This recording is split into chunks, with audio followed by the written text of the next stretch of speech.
Good evening, ladies and gentlemen. Welcome back to the Shadow and Sun Show, and welcome back to another Shadow Chat. Tonight, we're going to be discussing space travel in sci-fi RPGs, whether it's rockets, jump drives, some sort of faster than light travel engines, or even wormholes. That's the topic for the night. Looks like Shauner's already in the studio. Come on down. You're the next contestant. How you All right. doing? Good. Yeah. Reading up on Enjoying some better weather, I see. It's 77, which is better than 107. I know, right? Oh my God. Last week It, was horrific. the whole month was pretty bad for us up here in the high desert. I Right just now I got some sort of Mexican hurricane tropical thing going on around here, so it's nice and cool and rainy. Yep, same here, same here. We're we're uh we're definitely enjoying it. We took the dog out to get some shots, and it's a little too early, so he got to go for a 2 hour drive in the car, just going nuts. But had some rain, had some nice weather. Gonna have a beautiful sunset tonight. Uh, this is only going to be a 2 hour show because I've just about eaten up all my time on StreamYards. I haven't bit the bullet and done the pay to play thing yet, but I'm seriously contemplating it because 20 hours just goes by so quick. You're deleting your movies, right? Is it saving the movies after you do them? I don't know. I haven't looked into it, but I delete it because I have a limit on how many videos I can have stored on StreamYard. yeah, I'm gonna look into that after the show. People keep telling me that, and I thought it was kind of weird that if I did that, I'd get unlimited. And since I upload them to YouTube, you know, I figure that's good enough. I don't really, I've saved all of our other videos that we've made over the years for posterity because the little guy's in them and stuff like that. But yeah, I'm gonna have to look into that and see if that does something to free up some time. Because if it does, then I'll just do that every episode. I'm putting the link in there for anybody else who wants to join us. But uh, I've been thinking about this one for a while because I actually use a lot of different modes of travel in my game universe because I have various tech levels, and once you get to a certain point, you cruise into the different modes besides just jump drives, and of course I've used wormholes and time holes and black holes and all those other weird forms of transportation. I'm kind of curious to see if anybody actually still uses rockets. I'm pretty sure even in Star Frontiers they jump beyond the good old fashioned rockets to the sort of Flash Gordon, Buck Rogers sort of mode of transportation. Oh, I've been reading up on the Haslein's theory, which is that you can go back in time and change it. That time has many lanes. You pick a lane, and that becomes the new timeline. Okay. So every time you go back in time, you've made a fork in the time. Right. I kind of got the impression that was kind of like that's from Planet of the Apes, the guy who created the rocket ships that the two guys go on, the first movie and the second movie. Mm-hmm. If you travel fast enough, Earth, you don't age all that much. Plus, you have the help of being frozen. But Earth Earth will age a whole lot if you're out in space long enough. So when you come back, everything's different. Yeah, I'm kind of the opinion, because we're getting ready to do a time travel episode with Connell, I think on Table Breakers next week or the week after, or maybe even Gatekeepers. That normally I just say it's not allowed because it just, as soon as you're there, it creates the paradox of why would you go there if you fix the thing you were trying to fix? Therefore, you wouldn't have a reason. That's why I like Back to the Future movies, because they did that okay. There's some areas where there's like no way that cannot happen. because they have a DeLorean that's missing that they never use.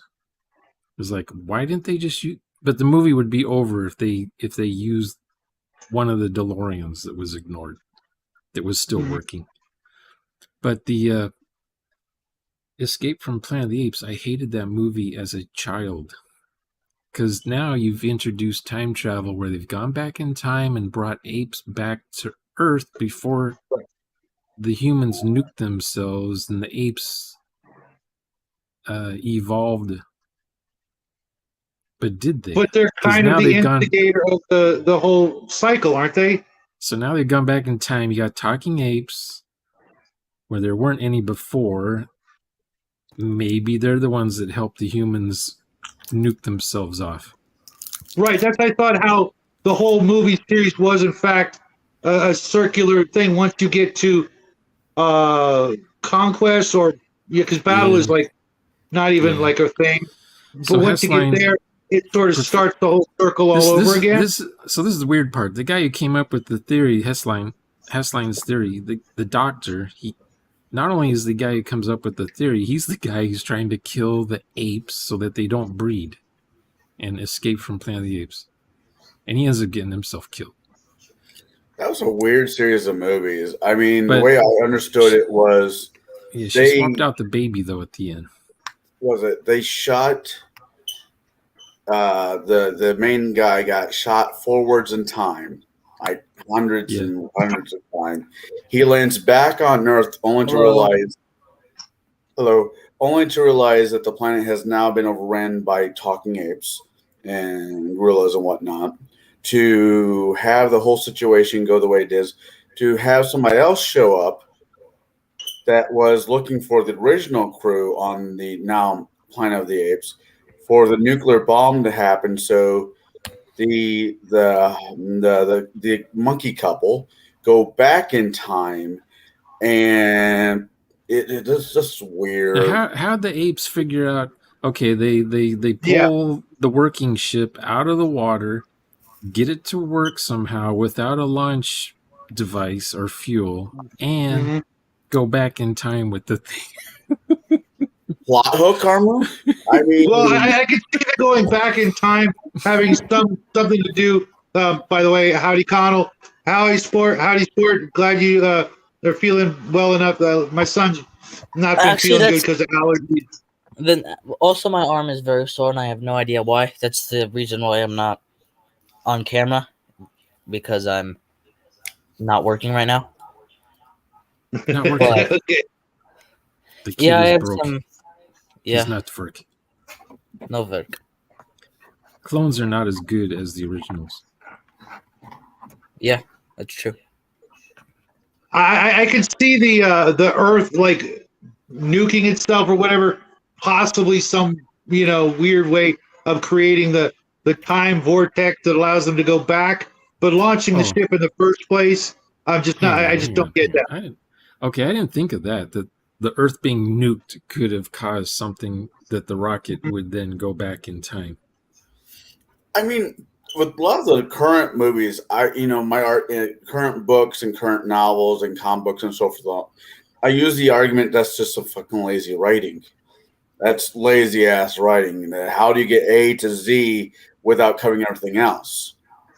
Now, with those movies, I don't think it was lazy writing. I think what the original author, or was it a series of books first, or was it just a movie first? Movie first. I think the original creator was good on the first one. He was good on the second one. Then maybe they're just like, hey, we want your name, but we really don't want anything to do with you. Well, Rod Serling was like the big brain behind the first one. And I don't know if he continued on after that. If he had anything to do with it. No, it's just somebody else did the second movie. The first movie went through like 30 drafts, and they still didn't have it right. They had all kinds of things, like a helicopter would be flying around, and you'd see the arm of the Statue of Liberty sticking out of a jungle. That was one ending. They knew that they wanted the Statue of Liberty, though, at the end as a twist. Oh, yeah. That was like... But Rod Serling just worked 24/7 until he got everything nailed. That's one of the few things I do remember from that movie. It's almost like his ultimate piece of work from the Twilight Zone. If you think about it, the way it went. Yeah, it was like a Twilight Zone. It had the moral issues and the things that Twilight Zones usually have in them. Imagine, if you will, a planet that is now run by apes. Apes that are able to think as humans, talk as humans. How will a human survive the planet of the apes? Yeah, that's kind of what Taylor was for at the beginning when he's talking on the spaceship, making a recording. That was done a few times in Twilight Zone. Mm-hmm. The captain of the ship always leaves a recording of what's going on in the mission before they disembark or crash somewhere. It's always a desert. They crash in the desert, and it always ends up being Earth. Yep, or some weird variation, kind of like some of the Star Treks. Yeah, Charlton Heston didn't want to be in the second one, so he's listed. No. I think he's listed as guest appearance in the credits. Mm-hmm. Yeah, he despised that, which is weird because, I mean, it's always like that, though, isn't it?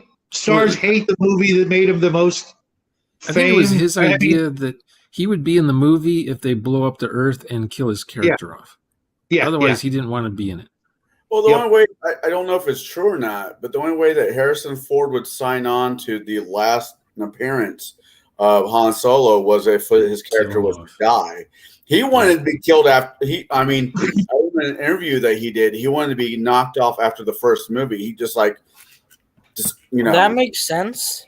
Though, well, welcome to the show, Kai. If you want to hit the link, you're more than welcome. We got 2 more spots. James Hungar, Sean Cherry. You guys want to jump in? The link's there. It's early enough in the show. We got off on a weird tangent with the rockets, but we're gonna try and talk about all the different ways we use machines to travel through space. Although I suppose we could talk about psychic teleporting or things like that, but I figured we'd just stick with the hardware. So what about the spaceship from? Go ahead, Connell. I just really want to say really quick for those who are watching this video, and for those who are watching later on this video, shoot over to Jade's RPG Tavern, Tabletop Tavern, and wish him a happy birthday. Today he is 1 year older, 1 year wiser, and probably more hair less than normal. Hey, why don't you throw a link to his channel later on, toward the end of the show, so we can get some people over there and give him some love. Will do. Sorry for cutting you off. Yeah. Oh, also, I'm going to quickly address the 2 comments. First of all, James L., would you smoke Carrie Fisher's ashes? That's a weird question. I don't. Why did you ask that? And second, Victor, hey guys, I can't stick around, but hope you have a fun stream. Thank you. I have to agree, James. I definitely would. Although I might just rub them all over my body because that's the closest I'm ever going to get. I'd be afraid to. I would be afraid to when the off chance what I might catch. From Carrie Fisher? From ashes? Yeah. Well, if she had anything really bad, she got it from freaking what's his name, Paul Simon. So no. For some reason I read that as Bobby Fischer, and I don't know why. Yes, because you're doing Bobby Fischer was a real famous chess player who. Yeah, no, I know. Okay. A very strange individual. Yes. What's up, Victor? I've read his letters. They're weird. How's it going, Vic? And Cal, welcome to the show, guys.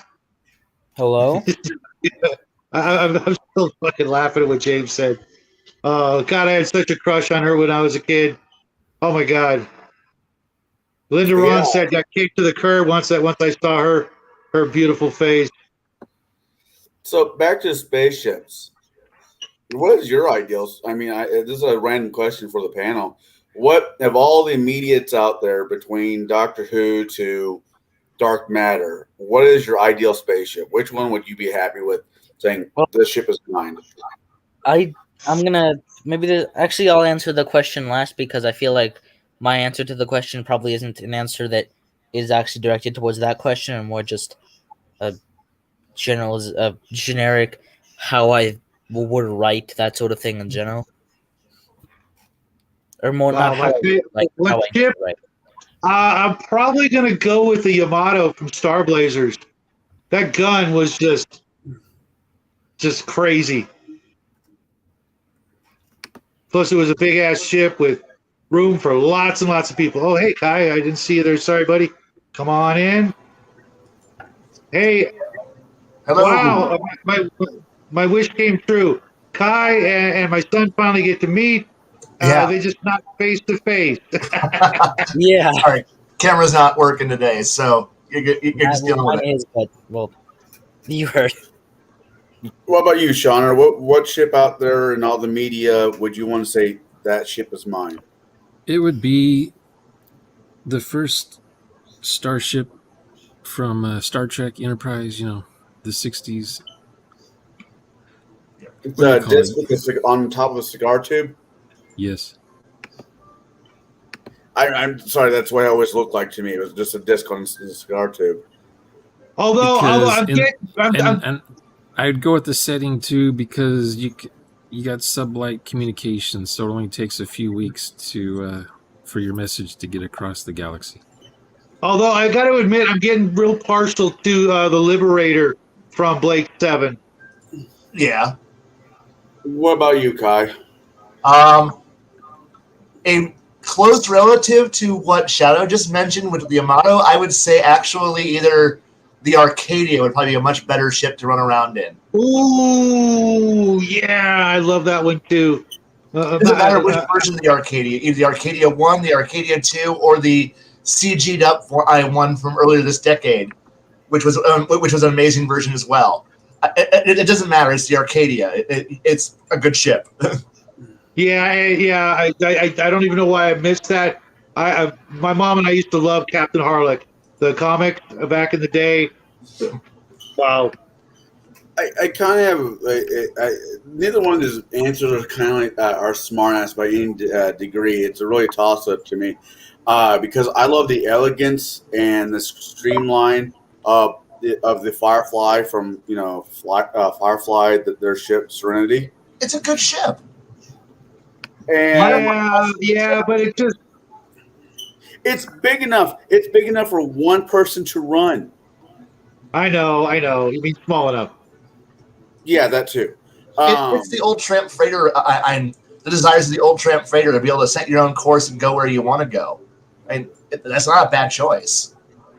Yeah, but I think all the other choices, if you're at the helm, you still kind of get that option, just with more badassery as you go, depending on the ship.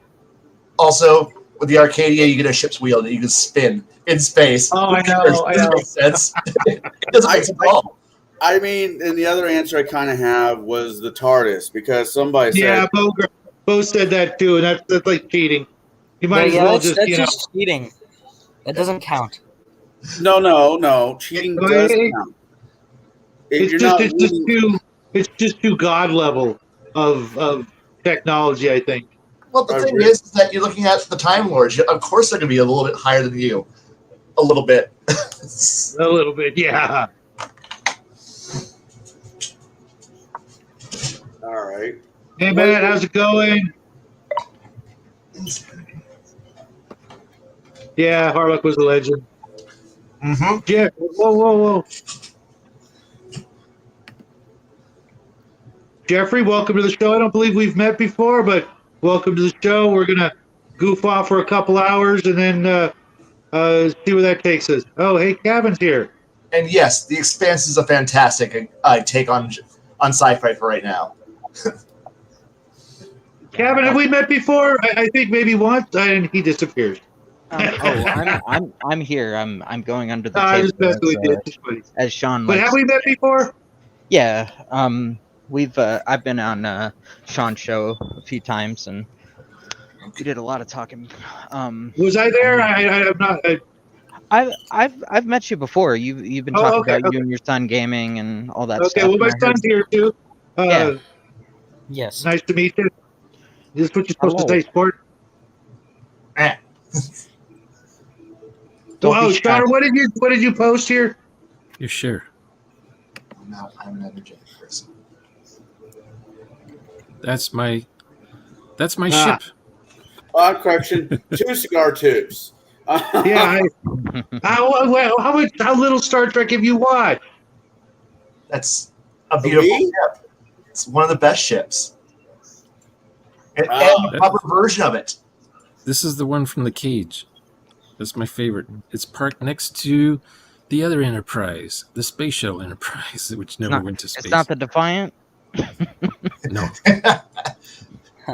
A funny story. I actually got to touch the original, not the original, the model they used in the very first motion picture, as well as the dry dock through a modelers guild that I used to be a member of way back.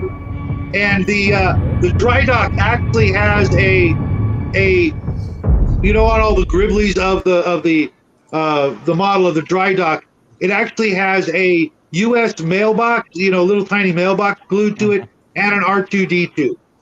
I can believe it. Nice. Going back to space, when I'm talking about spaceships, I was always amazed. Star Wars, the first Star Wars did really cool, and so did Aliens, where you just see the ship. You see all the little bumps and all the ship at the bottom of the ship, the side of the ship, whatever. And it made the ship look more realistic, other than some other of the sci-fi movies where, like, hey, it looks like a crate that holds a dozen eggs.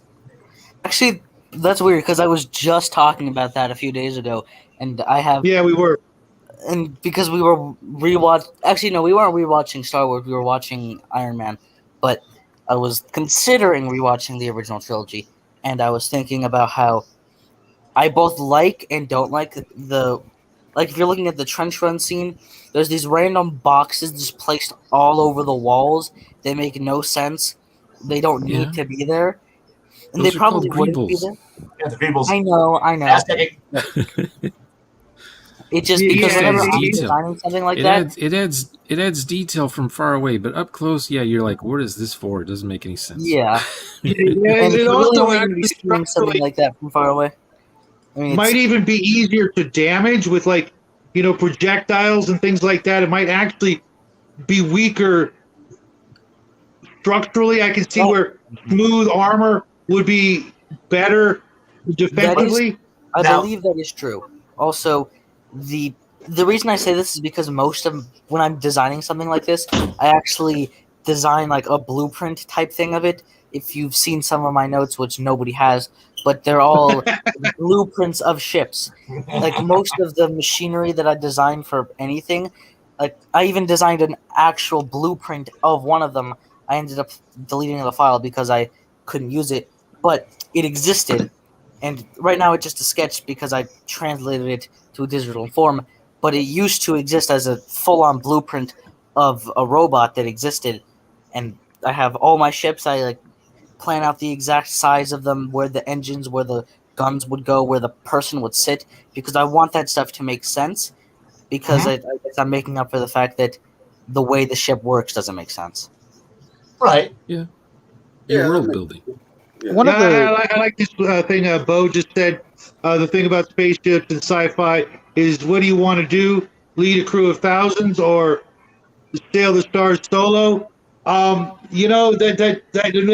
reminds me of another ship that probably nobody here remembers except maybe Shauner. It was named Ship.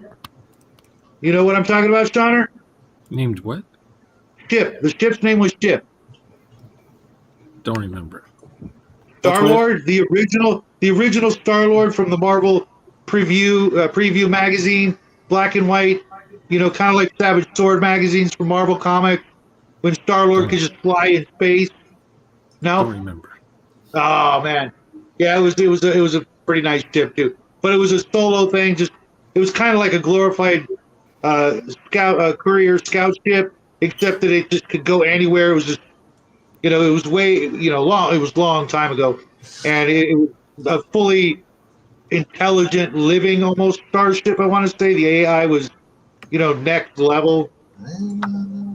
Well, you definitely don't want to go solo because you'll go crazy. Yeah. Well, yeah. Have any of you guys? There's a new movie with Chris Pratt, whatever his name is, and Jennifer Lawrence, where they're on a ship, and the ship is absolutely gorgeous. It's all everything you need is there. It has a bartender that's a robot that's played by Biersky. yeah, I can't think of his name. But anyways, he wakes up. His pod breaks for some other reason and wakes his ass up 50 years before they get to their destination. So there's a good chunk of it where he's like, "Oh, I'm just cool, doing his thing," but you can see the isolation slowly starting to break him down till he. Oh yeah, that would be a fate worse than death. He almost, there's a moment where he's committing just walking out of the airlock, just being done with it.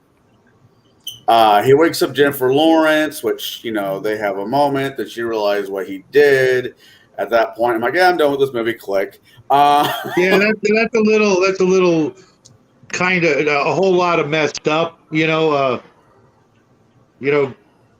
someone through that for but one purpose and one purpose only. That's just kind of, it's not quite rapey, but it's leading up to rapey, and yeah, we don't do that. So yeah, I know Connell doesn't do sci-fi RPGs yet, but I want to try to tease him into one of these days. So I'm gonna and I know Sean, your go-to is Traveler, right? Always is, always will be. The Traveler mechanic, but the setting can be anything. Right. Yeah. I'm going by mechanic, and why each of us picked the game we picked when we go to sci-fi. So really, that's all that matters. For you, Sean?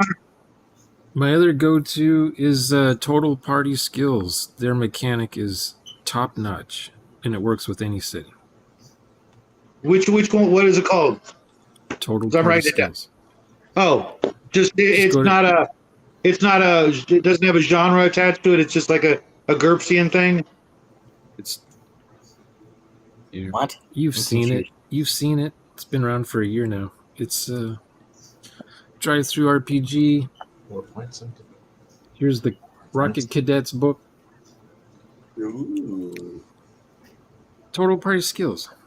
You've seen the guy. Yeah, I watched most of his videos, but he's got like 20. He's got 20 game settings out there, and they all use the same mechanic. Okay, I'm writing it down. It's the Total Party Skills RPG. It's a skill-based system, just like Traveler. You have to you have a difficulty that you have to beat when you roll your dice. Hey, Omen. Sean, for the most part, you prefer most of your games to be absolutely dice-free. Yeah. In my games, each player, like in a 4-hour session, each player gets to roll their dice maybe 5 times in a whole 4-hour session. That's a great. That's a great goal right there. The dice are only rolled when something important is happening and somebody's trying something really cool in the game. Yeah. And there's multiple. Theoretically, the best way, but we're not going to just roll dice for checking traps or persuasion or perception. We're gonna roll dice when they're actually going to be making a difference in the game. My question is you got somebody at the helm in your story, they're flying to Cameron Fitch, bitch, whatever planet out there. I was thinking the Futurama show for a hot second, and they run across an asteroid field. Do you have them roll out to make the helmsman make sure he doesn't run into any asteroids, or do you use the concept that he's been doing this for a while, it shouldn't even be a thing, he makes his way through it and just be done with it? It depends on how the player's been role playing before that happened. Okay. Yeah. How did they end up in the asteroid storm or whatever? Right. Is it something they're used to? Is it something their captain is really good at navigating through, or they've seen these before, or I have to know the history, what's been going on before this happened. Okay. Then the rule of cool might kick in. Hey, this might be interesting. I've come up with this idea off the top of my head since we're in a sandbox. Such and such will happen. I'll have the characters. We'll role play this out. They'll determine how difficult this might be to do, what they're trying to do during an asteroid shower. Maybe the asteroid shower is just in background noise, and they're trying to do something else, and it's just interfering with what they're out there to do in the first place. So it adds a boon or a bane to the role, depending. The asteroid is helping them destroy the mothership. It's pelting the mothership to pieces because they've had it chase them into an asteroid shower, something like that. That makes sense. I've been watching your videos of late, and I do appreciate the way you handle the concepts you said, where you said there's like maybe 44 or 45 other people that role play the way you do.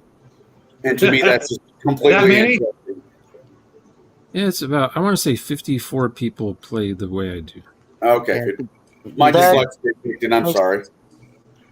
Yeah, me and Sean did some math, and that's about where it That's is. right.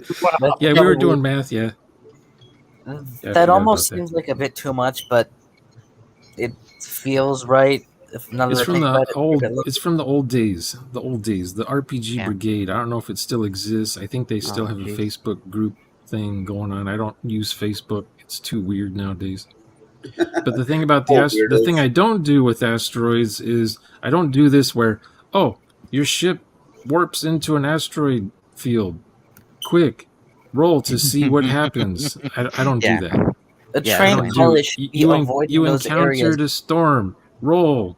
That's no fun. fun. People are grabbing their dice. I don't do that. I don't do encounters. You don't do encounters like, you're on a Disney, what do you call it, like IMAX ride or something? Yeah, your Disney chair turned to the left. You chose to go down the left track instead of the right track. Now you're in the ionic storm. Right. Pull some levers and see what happens on your ride. Unless it's absolutely necessary, or the pilot's just an idiot, or there's some bizarre circumstance where they're chasing somebody. Typically, if they're all drunk, if all the characters are drunk when this is happening, I'll have them roll. Why not? I think it depends what's established. Like if it's established that it was the Poseidon adventure in space. They were celebrating New Year's Eve. The ship turns upside down in space for whatever reason. The gravity stops working in space. Camera's upside down. But for cinematic effect, it sounds really cool. The ship's upside down in space. People hanging from their tables and stuff. They're falling into the glass ceilings, and there's an asteroid belt. There's going to be some rolls made. Not necessarily about the asteroid, but just, hey, asteroids are punching holes through your ship. The air's coming out. The swimming pool's emptying its water into space. The black hole. Roll to see if you go out with the water or if you're inside the ship still. Who knows? Something. Right. I've had it happen. Gavin, I heard. What's your? Oh, go ahead, Jackie. That just reminded me of the worst information I ever figured out. Apparently, water, its boiling temperature. The boiling point decreases the higher up you get, so water can't exist as a liquid in space. That's right. And I'm never going to acknowledge that as reality. And I'm just going to say from this point forward, I don't. How hot is space? How hot is space? Well, definitely, I can definitely like just kind of segue in here with like sci fantasy, like, I mean, I've been playing a lot of Cepheus Engine. Which from what I understand, is very similar to Traveler. I don't know if I've ever actually played Traveler before. Like, Jonathan Henry says he plays Traveler, but he plays Cepheus Engine, so I don't know. Like, I gotta ask Sean, like, how close is what we do with Traveler? Well, every time there's a Traveler that comes out, there's a Cepheus Engine that comes out too. It's like the yellow wrap version of Traveler. So there's a deluxe version, there's a light version, there's a something else version. I don't know if you guys. So the original generic is what you're saying. I don't know. I want to say there's a deluxe version that matches the Mongoose 2nd edition version of Traveler. I don't know if you guys had them out where you guys live, but there was a video rental place called Family Videos. And if a brand new movie came out, there was always the younger brother that nobody wants to talk about version that came out. Yeah. Like if Avengers came out. Yeah. The yeah. It's like, what the heck the hell? Instead of Transformers, it's Transmorphers. So that's what I do on occasion with Jonathan Henry, and then honestly, what I've run most of my life is Dungeons and Dragons 3rd through 5th edition. But I do like science fiction, and I'm actually designing a system right now. I'm reading Jeffrey's post here. Oh, okay. I didn't notice that was there until now. Yeah. Yeah, I was wondering when you could see that. I didn't know how when the point of no return was. I guess that would be it. Okay, this is more complicated than at least 25% of all the Mexican Wikipedia entries I've ever read. Just one sentence. Yeah, I used to game with Andre. Yes. Same question, Kai. What's your go-to for FTL or what? It's a sci-fi RPG. What's your go-to sci-fi RPG? Oh dear God! Depends on what mood and flavor I'm shooting for that day, and what. Normally, I'm usually dancing around with because I will adapt everything either to Traveler or West End Games D6. But I'm also always stealing and whenever I can the Starfire universe for pretty much my FTL work, because I like the idea of wormholes and hyperspace lanes. I also like having the Traveler jump engine, that allows me to like import in like Battletech's KF drives, or say Robotech / Macross's full devices, and I like being able to pull from a lot of different things. But I also like the idea of being able to build a star chart map where I'm going, here's a 2-dimensional grid. Enjoy. This is how everything works, and these are your transit times. I like working with that. The problem is that every system has a problem. Every system is fun, but not at the same time. And it's just on how much I'm willing to let my players. If I have players who are willing to do math and enjoy things, Traveler every day of the week. But if I have players who are more, we're here for the narrative, West End Games D6. If my players are more going, weird bunch of weirdos, I'm probably going to go find something else and adapt. Bunch of weirdos. So you're basically telling us that it's something else. A very horrifying mutant of cobbled together systems to recreate my love of everything under the sun. Like heck, right now I'm looking for a group to play The Expanse because I want to actually run that game. Even though half of everybody who's ever read the rules sits like, this rule engine sucks, and I'm going, but it's fast, it's smooth, it's efficient.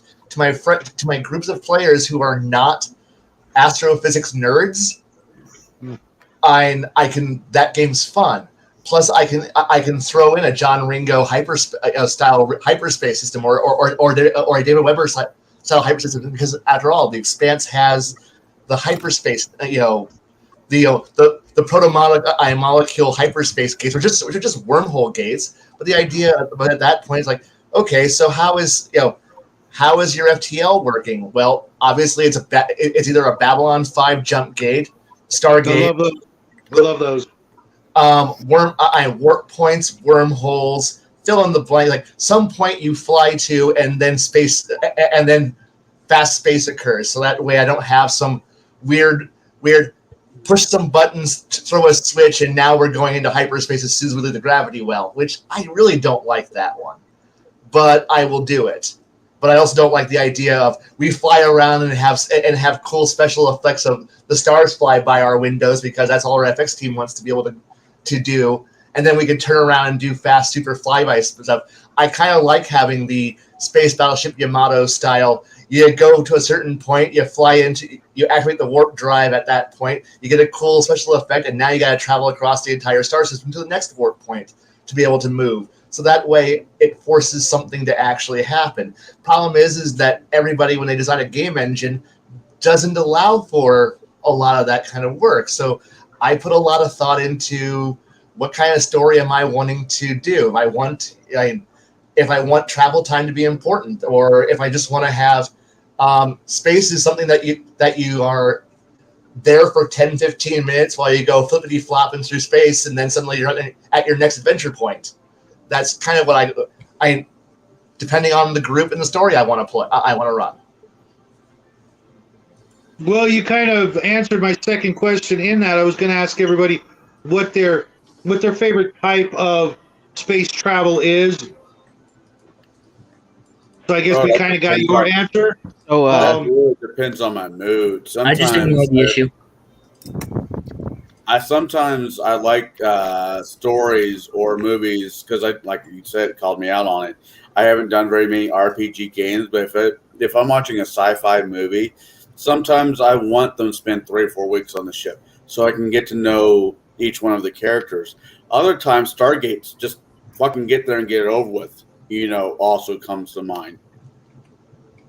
But that really depends on my mood. So, I mean, if I really was nailed down to one specifically, I think I want the crew to be on a ship for maybe 3 weeks, maybe 3 months, so you can get to know the idea of everybody, the characters, and the ship itself. Because the ship, in my opinion, is one of the most important characters in most of these novels / movies. So I kind of agree with that last statement. Yeah. Personally, what I'm designing for Titans of War is kind of like BattleTech style, where you can jump like once every fortnight, and it's only like big, kind of like almost castle style ships are the ones that can jump from system to system, and then you have some, I don't know, relatively fast like inner solar system kind of travel. Might take a, what do I think? Yeah, like might take 2 or 3 days to get to the farthest areas that you would want to get to in terms of like adventuring and stuff. If it isn't just like weird outer, like outer solar system, Kuiper Belt kind of stuff.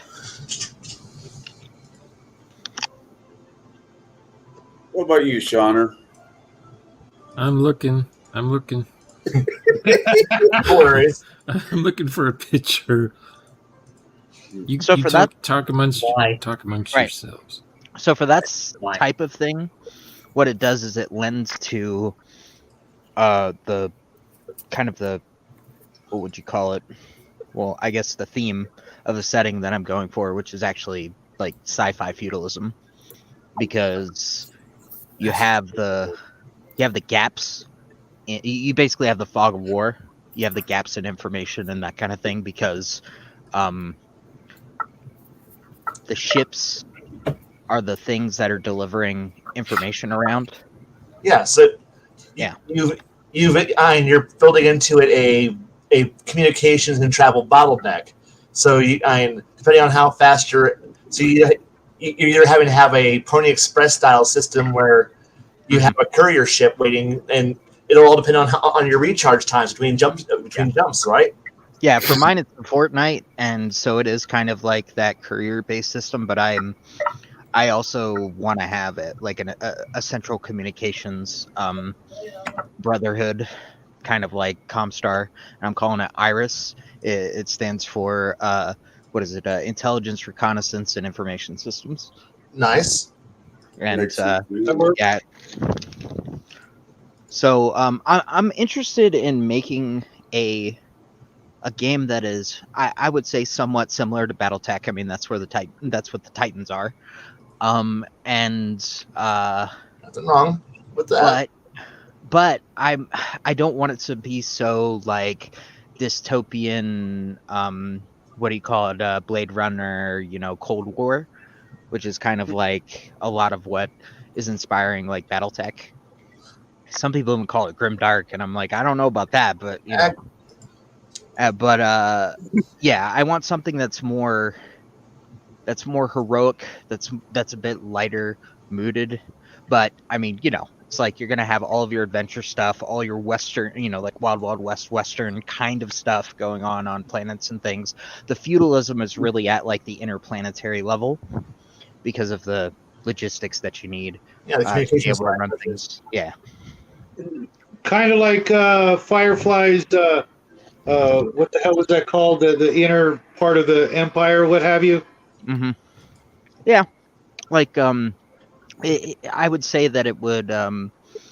Yeah. So like the inner what do you call it? The inner soul system. I don't.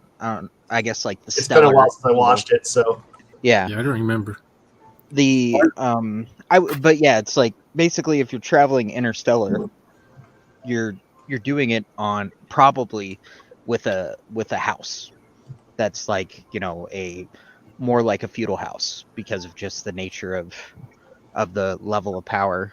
But there's also there's a number of ships that don't really fit into the hierarchy, and they're the people that control them are called the Knights Errant, and some of them are good and some of them are bad. And so a lot of the feudal level, I would say, like disagreements are handled with these duels between like titans and that kind of stuff. And it's not to say that everybody uses them that way. no. That's what's on the cover. That's like that's the kind of thing that I'm going for. Is like some chivalry, some of that, some what do you call it? Some space samurai stuff, that kind of thing. At least for that level.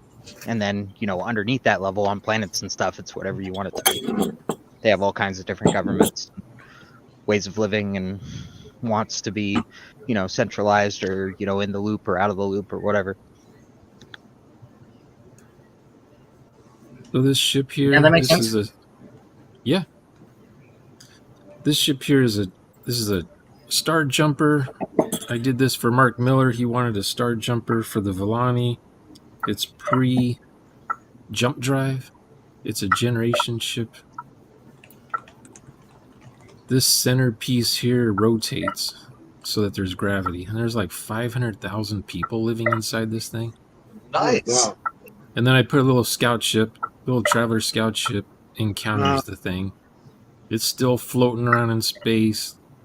It lost the race. The jump ships have already reached where this thing's headed to. Right. So I like generation ships because things can go wrong. After Did you ever a long did you ever time. read Metamorphosis Alpha back in the day? I have it. I fall asleep when I try to read through it. It's got too many decks. I'm sure this ship I did for Mark Miller has too many decks too. I only did the outside of it. How many decks do you have? All of them. Yeah, this Well, one, it's 41. like this is a hollow tube, and it rotates inside. So, and then you got the star, the long star inside the thing for daylight, and then you got the shield things for the nighttime. And If there's more than 15 decks, that's more than I think it's 15 if I'm not mistaken. Like if you include the decks Metamorphosis thing. No. I'm talking about in reality, on like an aircraft carrier. I believe there are about 15 decks, and then the Enterprise has a lot of decks too. Yeah, if you add the command tower stuff and everything, I think it's like 25. But like most of those decks aren't very big. They're just like accesses and what do you call it?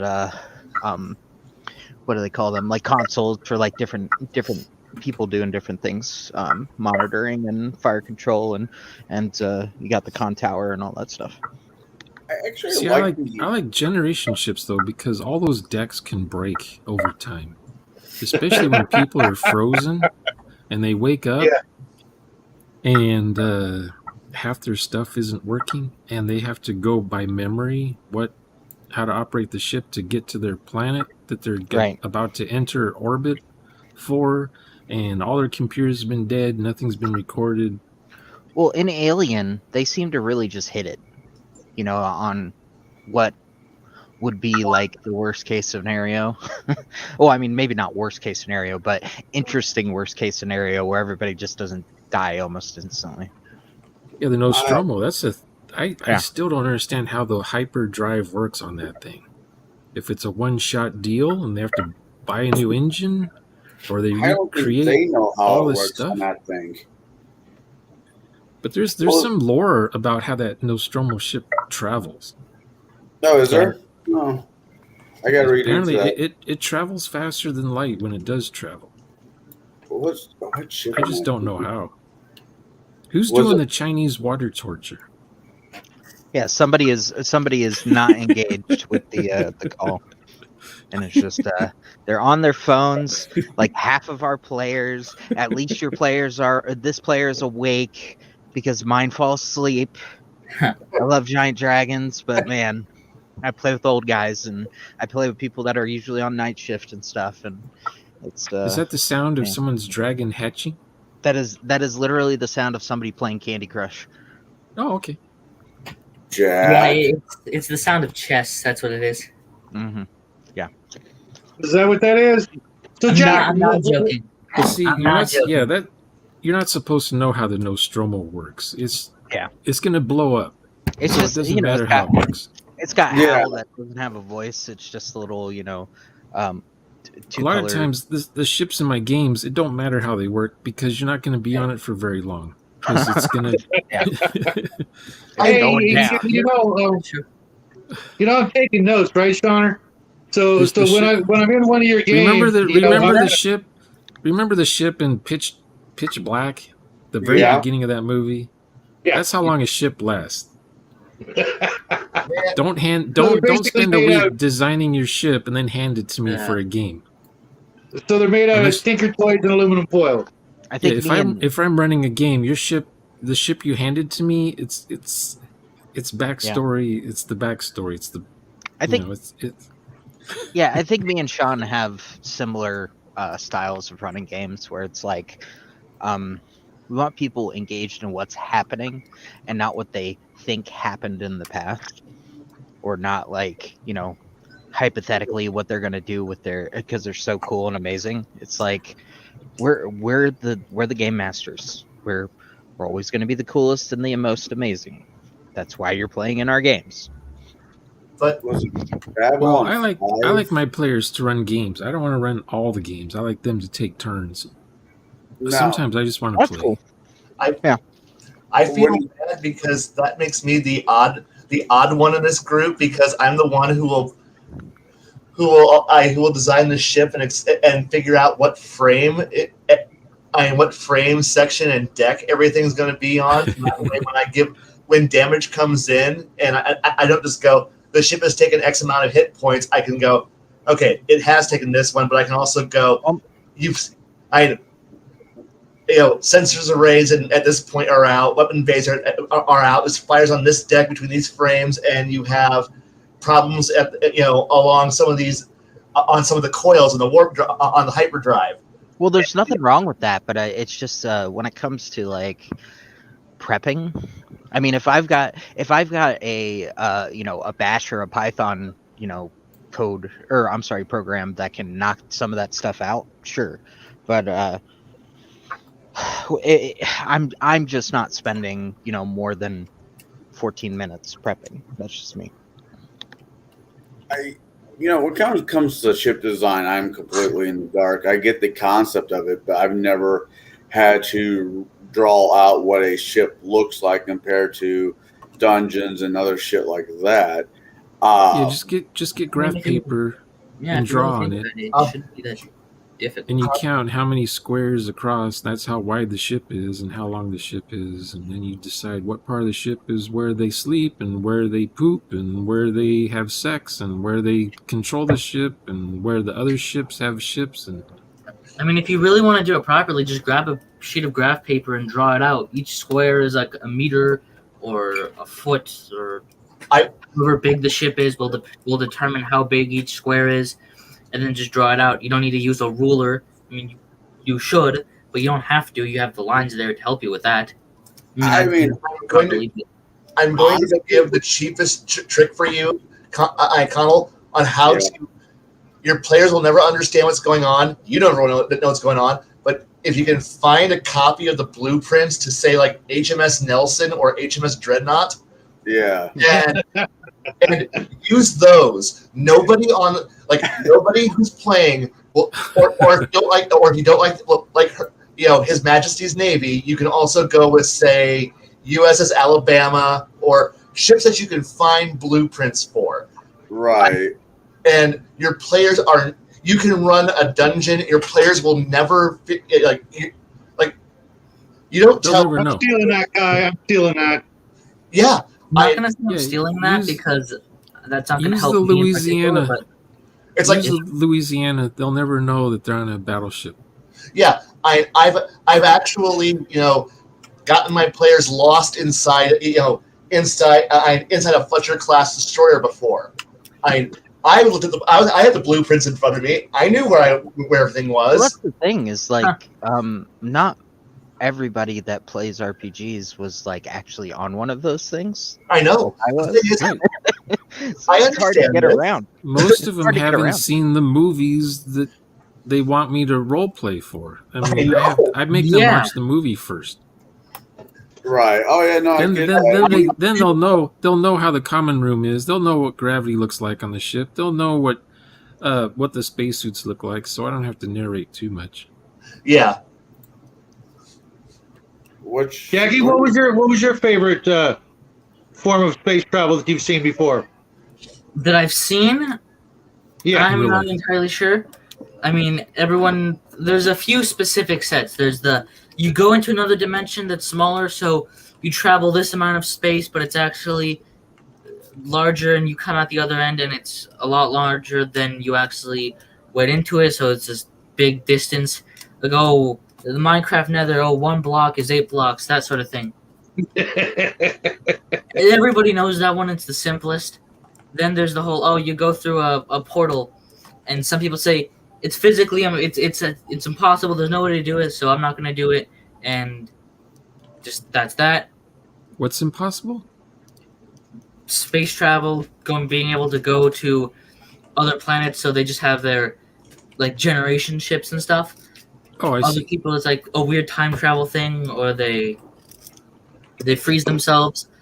What I do is I'll say what I do, and that I don't really do anything. I just say, yeah, they figured out a way. What's that way? It doesn't matter. But what I think mostly because I like to attempt to make stuff realistic, and when I can't, I just ignore it. But it's nice to have the technology for how the generation ship did get to another planet. Like, how many years did that take? How many centuries did that take? How did they stay asleep for so long? It would certainly or you just say it doesn't matter because the ship's malfunctioning. It's going to blow apart in any second anyway. So yeah, that's not the point. The role play session isn't about the ship. But yeah, later on, if the ship's in orbit and it becomes a space station for the planet, people are going to then want to know how did the thing actually work, and how, because now they want to go back to Earth, and you have to explain to them that Earth isn't what it used to be. On For me, okay, go ahead. On Tuesdays, I play Babylon 5 or Starfleet Commander with the miniatures and whatnot, and work out those games. But I have to say, I saw a few blueprints for the Babylon 5 ship. I don't know, generational ship. Does the thing actually move? Does it stay still? Is it an asteroid? I don't know what, but it's absolutely gorgeous. Space station? Yeah, the space station. No. 5 does not move. 4 is capable of movement. And are you also thinking about looking at like the Cortez class jump gate construction ships? You can also look at the Omegas for rotational gravity, which is also a nice nod to 2010, because that was pretty much what they tore it from. You can look at the stress of trying to fly with no gravity with the Nova class or the Hyperion class, or you can try to go into the post joining the Interstellar Alliance. The Interstellar Alliance, and that's when you start to see the Warlocks come into play. Yeah. The Warlocks with their tentacles were absolutely gorgeous. Warlocks didn't have. Warlocks were never. I never got the Shadow hybrid hulls. Those were the Omega X class. Which was the prototypes that had the Shadow hybrid technology built into them. Those are deadly and disgusting. So which game is that? Babylon 5 Wars. Oh yeah. For me, when I'm my universe that I run as a campaign, it's so big that I literally use all of the types we've discussed. But I have to admit, I really like the way Babylon 5 and 40K do like warp space, where there can be things in it and horrors and mysteries and God help you if you get stuck there kind of a situation. Kind of like what was that movie? God, I can't remember now. It was just in the chat. What the hell was that movie where you get stuck in warp Not space? Event Horizon. Thank you. Yeah, God, that movie was so well done. But I really like the visuals in some of the episodes of Babylon 5 where they show the fleet just hanging out in warp space, just waiting to drop. I like into real space.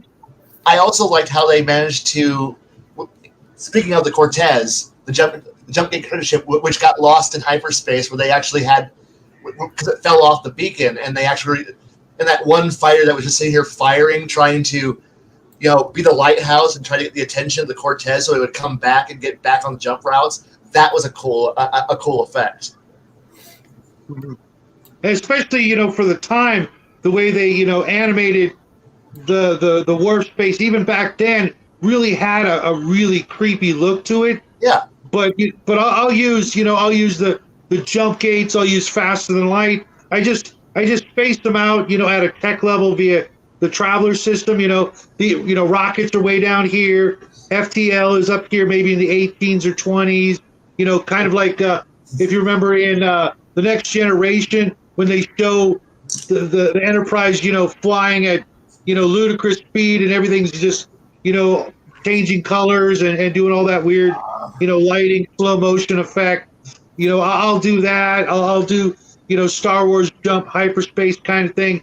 It really depends, but yeah, I wanted to mention the Event Horizon. How do you do your first Stargate? Very Who makes careful. the first Stargate? Aliens. Oh, yeah. To be honest, my campaign's history timeline is so freaking long that it was literally, that name is, almost unfindable in all of the computer gibberish that's out there, and nobody's ever asked. To be honest, most of my players they don't go back that far into the into the weeds, caring about basically anything but themselves. To be honest, so they don't really.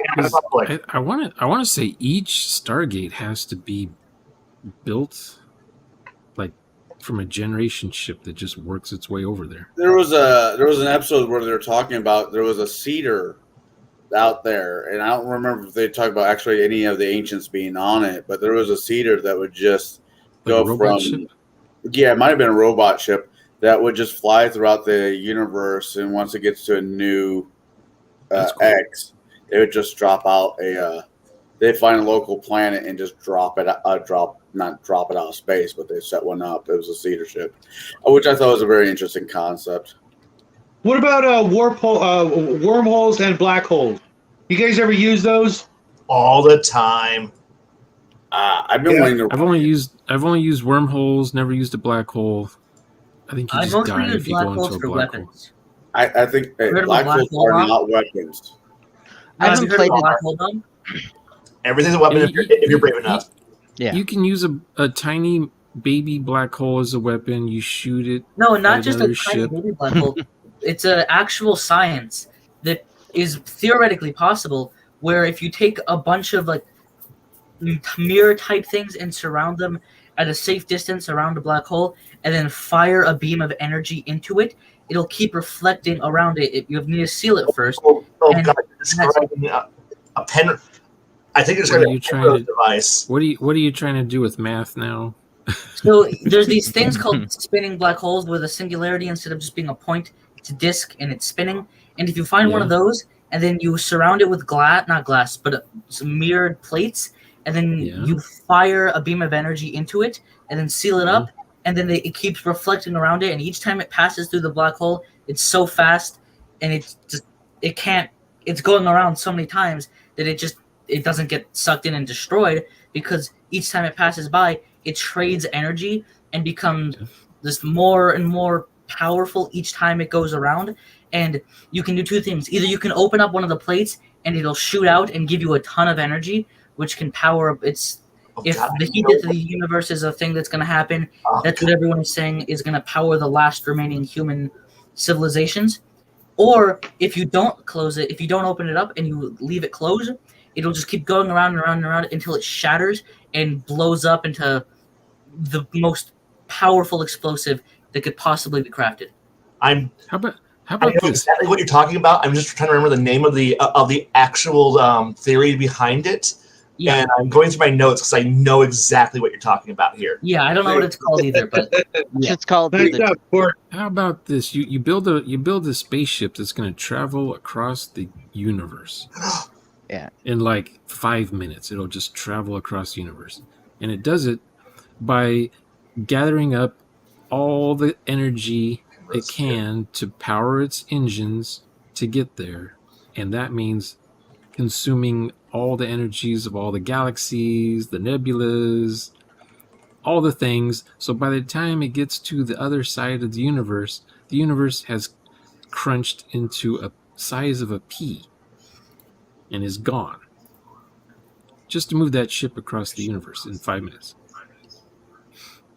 How's that would work. I can see where you're saying with that. You would need that much energy to go across the universe in 5 minutes. Two things, really quick. Black holes are not weapons. We had a whole TV series back in the early 2000s. They are saying how black holes are not weapons. The size of a bullet. You shoot it out of a gun at anything. I used to actually know. Watch what a black hole does. When you drop a black hole from your pocket and it hits the ground, watch what happens. I get what you're saying. I'm actually also being playful. Yeah, you want to keep them suspended somehow in an anti-gravity thing, and then unleashed when you need to. Oh God! Don't. You only have one use. You only get one use. So use wisely. I thought about, and I haven't yet. Isn't that basically how you make a big bang? No, not entirely. No, it's you get sucked and crushed instantly. You come out the other side as. Remember Star Trek in 2009? What happened to Vulcan? That would be that was the red that was the red matter device, and that was supposed to be used to. That's supposed. They called it a McFungal. What do they call those things? Something. It's a MacGuffin. A MacGuffin. Yeah. It's a pink MacGuffin. You know what it is? They called it a singularity. That's what they called it. Yeah. Al is talking about Pepto-Bismol. Farscape. That was one of my favorite sci-fi TV shows. It was out for a while. I love Jim Henson. Always have, always will. When they ever make a show using his puppets or his style of practical magic, I'll sit down and watch it. Even if it's a shit show, I'll still watch it. It was a good show. It was. I thought it was a great show. It solved a problem for me. I hate aliens all being humanoid. I want my aliens to be aliens. With that being said, good luck with that, Connell. Yeah, I know. Look, if I can't stick my dick in it, I'm not interested.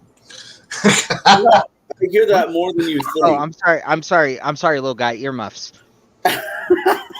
It's because I was gonna say something, and what you just said ruined any chances of me saying that. And well, look, if I that's can't, all right. If I can't kirk it, we're moving on. Why can't the aliens just be from War of the Worlds with the three eyeball colors? Yeah, I'm perfectly fine with that. I just don't want. See, those are alien monsters. Those aren't like aliens that you interact with. But what I was going to say was I've been thinking about running a campaign. I've been tooling around with it for the last couple of years now. But it's going to be a fantasy one. But it's basically going to be sliders. But all aliens are monsters. But some speak English. I want a Larry Niven inspired cat race that kills everybody who's not them. I think I saw that movie. It was a Stephen King book originally, Sleepwalkers. the Kazinti or whatever they were called. Yeah, didn't that come out Star Trek, the animated series? Yes, it is. Yes, it is. And they were actually using with permission the Zinti from Larry Niven's novel series. So yeah, known space. Yes. Really, I didn't know that, Kai. Yeah, like he created. They were used in the 1970s mainframe Star Trek games too. Yeah, and they were all over the Starfleet battles. You could shoot them. So are ex-wives and ex-girlfriends monsters? Yes. 1973 was a good year for Star Trek computer games on the mainframe. I keep forgetting computers are older than what they really are. I mean, computers didn't really become a thing in my house until AOL was sending out discs. Here, have free internet. Yeah. So, I mean, somebody said computer, I'm thinking it's taking up an entire warehouse. So, anyways, but no, doing a slider type game through fantasy would be kind of fun. Going to different was sliders using gates of some sort. They have a bunch of them. They had like a machine, a little device that would open up a portal. It was pretty ridiculously small, like a cell phone. We don't have to have too much of a imagination about this, because they have them. There's one called Amber. There's one called Rifts. There's one called what was the other one I was thinking of? Amber, Rifts, and Tord. You said Amber. You said Amber. You've risen to the top of the class just by mentioning the greatest universe ever. So I universe think, honestly, I don't understand the diceless thing, but I do. I mean, I get it, but it's just like. Do you have the book? Do you have the book? No, I don't have the book. I'm just okay. That's part of everybody's problem. One, finding a copy, being able to afford it. Once you get it, it makes perfect sense from the point of view that you're running like the gods, okay? You're running the only gods that actually really exist, and you're all vying for control of the throne of Amber. And once you've gotten to there, it all makes sense, because nothing in creation, except a few exceptions, can compare to your characters. So it's like a protracted game of Talisman. In a way. I always think when he goes on about that, and not saying that as an insult, but when he says God-like characters, I keep thinking that RPG game. Oh God, it starts with an E. Exalted. Yeah, that game is just so off the rails. Yeah. But the thing is that you have to, if you're running a God game, or you're running a Supers game or something like that, like a bunch of the plot points have to be like interpersonal or something like that, to where the powers don't really matter and people just kind of have to role play it out and exactly. That's the whole. I'm sorry about the noise, guys. That's kind of the whole point with Amber. The powers are almost not really a big deal. It is all interpersonal. It's why once you read the Amber novels, and you only have to read the first 5, really the first one, and you kind of get it. The game itself lends itself to one of the purest forms of role playing there is, because all that number crap is just gone out the window. The rules are right there. Can you do it? Yes or no? It's really that simple. Yeah, but it's too simple. That's the problem. I had a lot of fun though. Once you get away from the throne war and start getting into something like dealing with like the after effects of Corwin's new pattern, and having fun with that, and suddenly the threats become a little bit more interesting. Yeah, that's true. I do think it makes sense for the genre. Like, if you're that is part of the point. Like, too. if you're past a Supers game and you're into a God game, I mean, it's like that's kind of what it is. You're writing history. You're making history.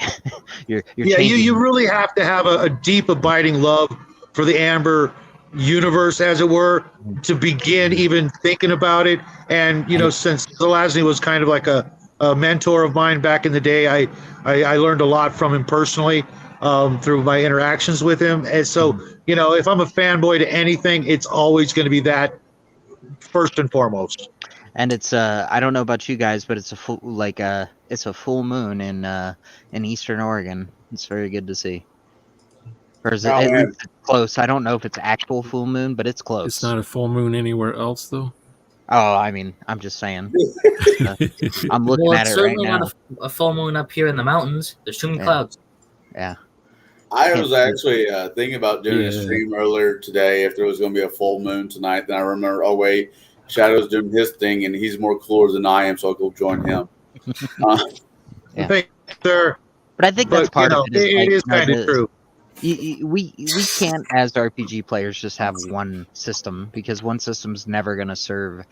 Oh no! I mean, as I've been gaming, even as a professional DM, I have started to venture out and look at other systems. Conan 2D20, Call of Cthulhu. I've even started looking at Traveler a little bit just to see if I can get my head around it. And you know what? Once you wrap your head around Traveler, which is not hard to do, you're going to see that it is a trick. Traveler is a trick if you're coming from D&D. Okay, it's a whole different thing, whole different mindset. The whole concept of hit points and levels, just you got to throw that crap away because that's really what it doesn't really matter in that game. The levels and leveling up and hit points and all that crap destroyed what was possibly in its original concept a great idea, and it went somewhere completely different. And the more I play leveling up games, the less I enjoy them, because that's all everybody's, they're more into that than what's going on. And nobody thinks like that in real life. We don't think about, when I get, 8 more hit points, blah, blah, blah. You don't think like that. You don't act like that. Then it just kind of ruins what should be a great, role-playing experience. Well, we have kind of a shared history with war games. It's kind of like the war game was kind of the place where guys got together enough to be able to start telling the stories together. And I say guys because that's been my experience. I know there's some ladies out there. My girlfriend is one of them. Waterloo. Well, it's like there's a few of them. There were a few of them, but they were holding, it was pitchers of water and women at the Panzer. All that stuff they were doing. I love the Blitz. Yeah, I'm sure there was a few Annie Oakleys out there, but a handful. But what I'm trying to get at is just like, the board game side of it, and also I would say the more crunchy analytical side of it. I mean, that's kind of the history of where we come from, and there's good things that can come out of it when it comes to like more narrative things. Like you do need to have some kind of relatable tether when it comes to just playing games where you roll some dice and do some damage or something happens. Like it's a bridge to get people into something that's closer to like, more pure role playing. And I wouldn't even say go in the LARP direction, because it just gets too, you get more than 12 people in a room and things just like, we're the animals that we are, like these weird political things just start happening. It doesn't matter what you do. Getting 12 people at a LARP is 12 people. Cause the entire universe to collapse. Yeah, that's. I refuse to be a judge at one. I won now because of that. So yeah. Well, I mean, just shoot me. Just shoot me if I end up in a LARP at all. Mm-hmm. Yeah. Right. Yeah. It's not bad, but yeah.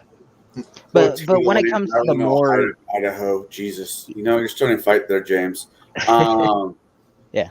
I do a sport called Daggy here, which is, it is war games only with real people where we're using swords and arrows and stuff like that. Mm-hmm. And of course, they're foam or they're made where they, non-lethal, because that's murder and that's jail time otherwise. That's serious crime time. Yeah, and Yep. we're pretty phased. I did play Killer Steve Jackson had that game called Killer. Yeah. I still have it. Oh my god, the stories I could tell you about that. Oh my god, that was so much fun. All that is you touching the door on your car.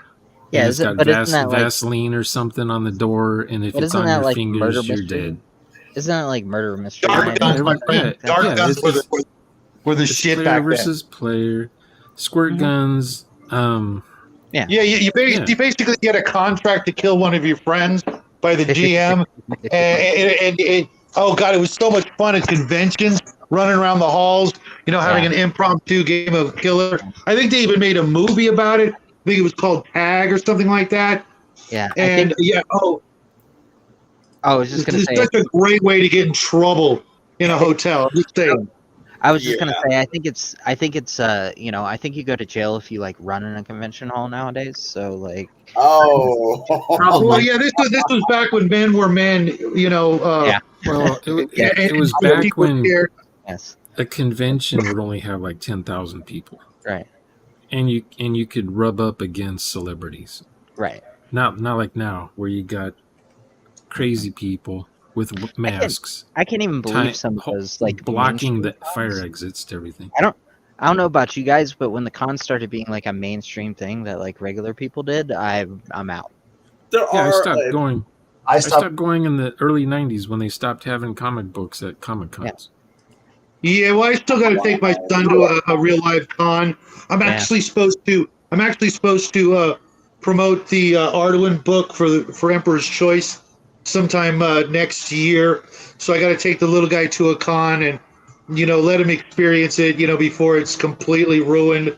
Because I don't know about you guys, but I went to a lot of different cons and the whole experience is but just at least it was.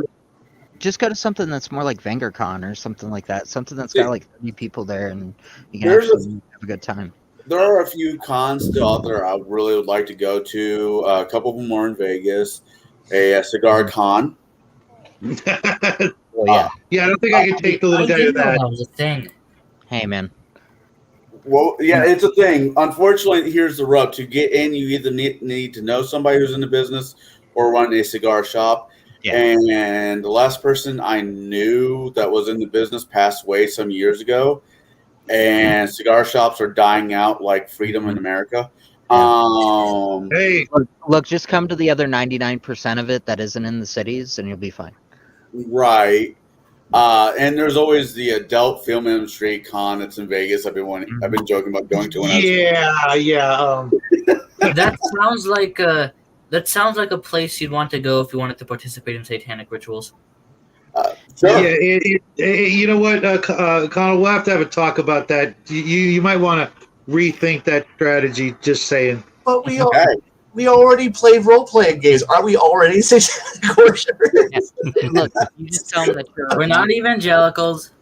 You just tell them you're a role player, and they open the door for you. Yeah. Actually, no, that's worse. Like on Sean's.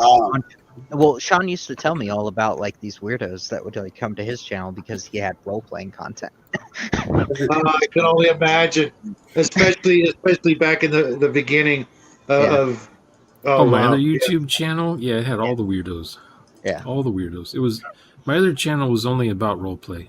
Right. And you get all the weirdo dudes pretending to be girls, breathing all heavy on their microphones and stuff. Yeah, they wouldn't turn their cameras on. Yeah, my dad won't let me use my camera. It's like, oh man. Well, if you're living for one, if you're living at home, I don't want to know. We can't really communicate. Yeah. Goodbye. Yes. Like I said before, I do the sport where there was events that were week long I've gone to that had like 1,000, almost 2,000 plus people. Mm-hmm. And we're all dressed up, drinking. We're dressed up in our characters. I play a Celt because stick with what you know.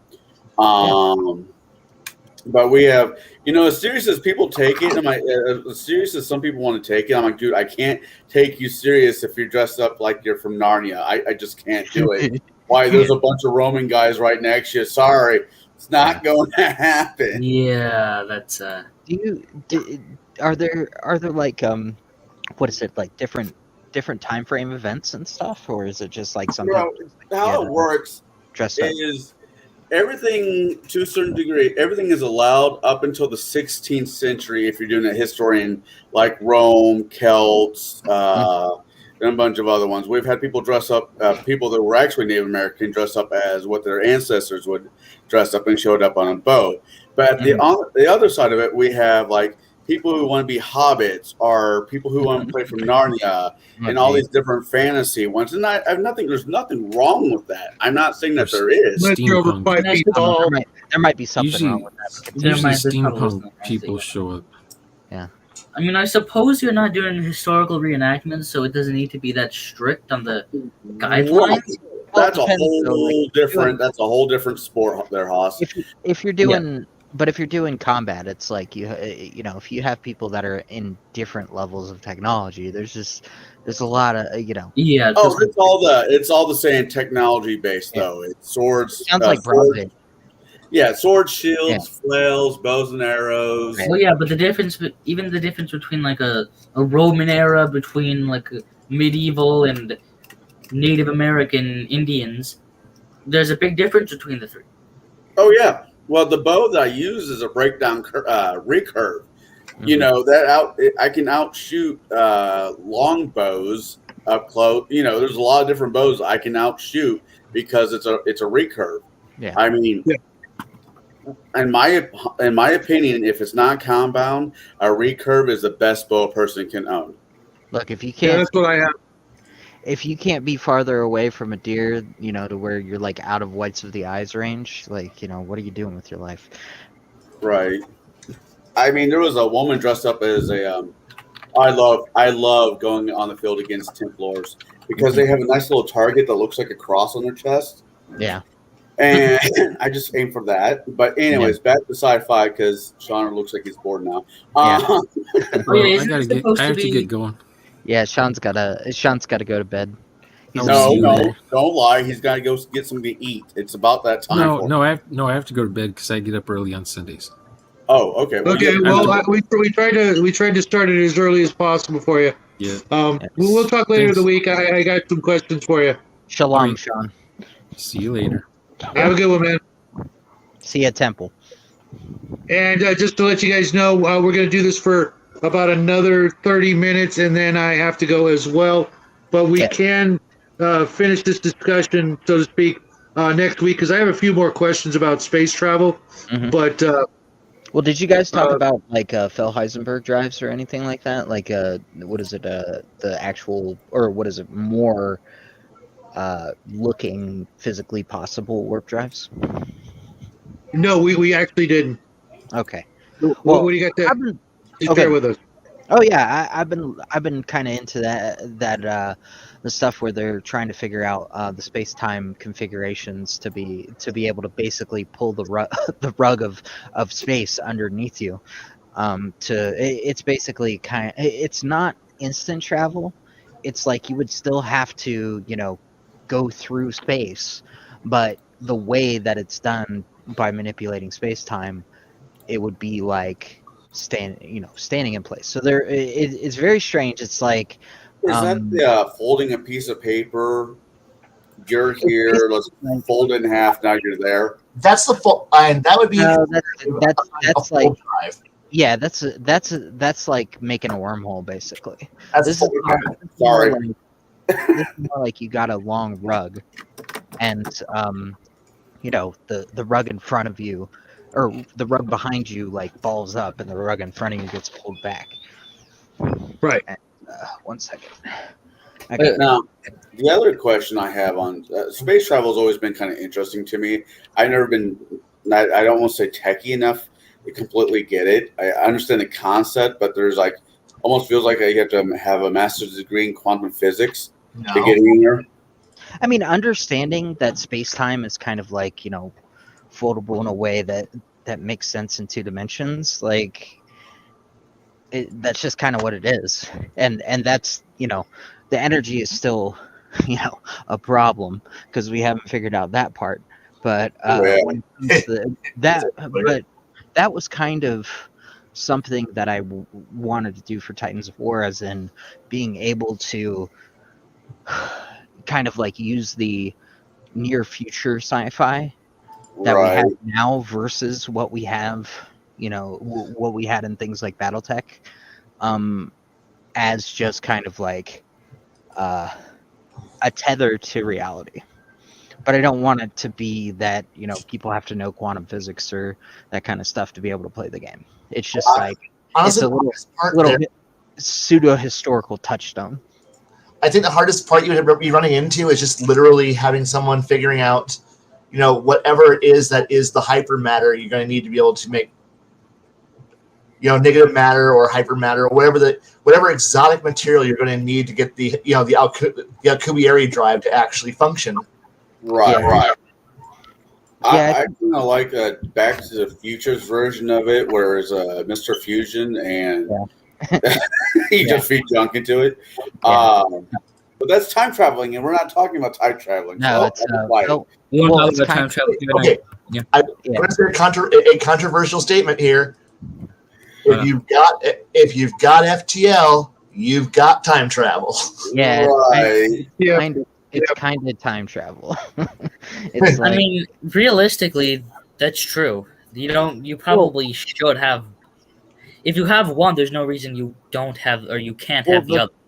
The real thing is like you can't just look at a star, and if you have a drive, just go straight to it. I mean, you got to do all the calculations of where's that star going to be. Yeah, this isn't No Man's Sky. You can't do that. Yeah. Yeah, because the Earth moves. I mean, it circles around. So in theory, okay, I want to be on Earth on hyperdrive. What date am I going to be on Earth? Because from a year now, we're not going to be in the same. Well, that's not true, but you get where I'm going with it. Yeah. Well, you're going faster than the light. So what that means is that you would see, like, there would be this temporal distortion, like going away from the Earth. You're going to be going you're going to be going back in time in terms of what you can see, and you're going to be, when you come back to Earth, you're going to see, like, if you could still see the sun in the sky of wherever you were, or you're going to see the sun as it would be, or as it was, back in the past. So it will be really trippy. Okay. How you don't see galaxies how they are. You see how they used to be. Right. I mean, if you look at a picture of any galaxy, the part that's closest to you and the part that's farthest away,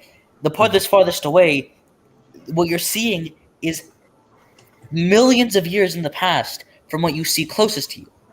And really, at this point, the space-time part is the hard part. The warp bubble part is the hard part. Honestly, I think that if you're going to do faster than light travel realistically as it can be, either as soon as you get that fast, you just don't see anything, or you see things that are unexplainable. It's sci-fi realistic is the way that I look at it. It's like, it's something that part of the technology is known, and then you can just fill in the rest with fantasy. Yeah, but how can you see light when you're going faster than the light? You don't. You see the light. You see the light that was there at a certain point. So it would be but if you're in your ship, behind you are now? Behind you see nothing.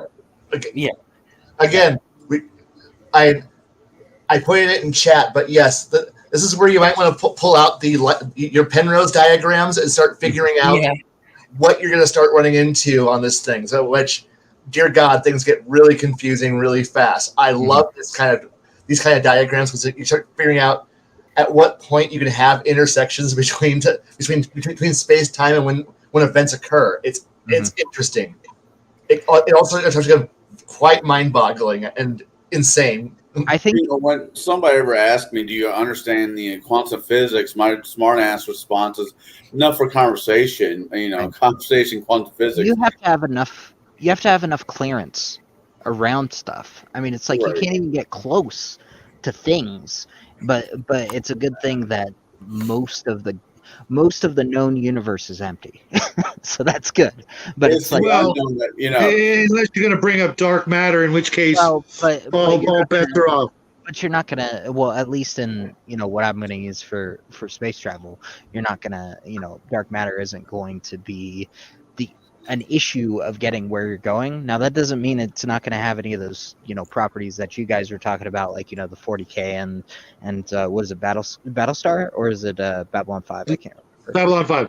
Yeah. Stuff like- but stuff like yeah, dark matter, there might antimatter. be some kooky stuff when you're in that state, but Spooky stuff. Now, I might have misread this. Yeah, it does happen. I drink a lot, and I, in my earlier life, I did get punched in the head a lot.